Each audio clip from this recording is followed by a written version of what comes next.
Mahigit 50 personnel ng Baguio City Police Office ang lumahok sa Tourist-Oriented Police for Community Order and Protection or TOPCOP training na isinagawa ng Department of Tourism Cordillera Administrative Region sa El Cholito Hotel, Baguio City noong May 27 hanggang May 29, 2026.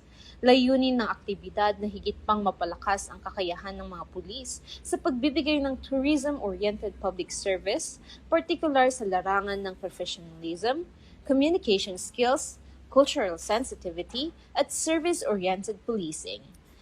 Sa kanyang welcome remarks, sinabi ni Police Colonel Ruel D. Tagal, City Director ng Baguio City Police Office, na mahalagang mapanatili ang kultura ng kaligtasan, disiplina at mabuting pakikitungo sa isang tourism-driven city gaya ng Baguio.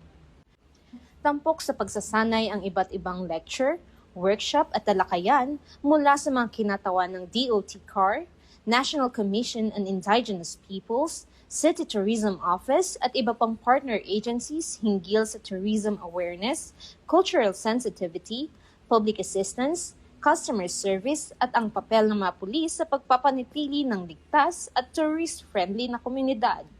Nagpahayag din ng pasasalamat si Police Colonel Tagal sa DOT CAR sa patuloy nitong pagsasagawa ng mga programang tulad ng TOPCOP training na hindi lamang nagtataguyod ng Filipino brand of service excellence, kundi tumutulong din sa pagpapalakas ng kakayahan ng mga pulis na magpahatid ng serbisyong mabilis, tapat at nararamdaman.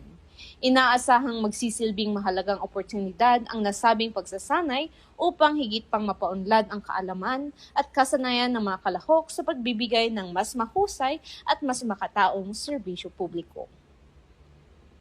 Mula dito sa Baguio City Police Office, ako ang inyong PNN correspondent, Patrolwoman Jade Agustin, alagad ng batas, tagataguyod ng Balitang Pulis.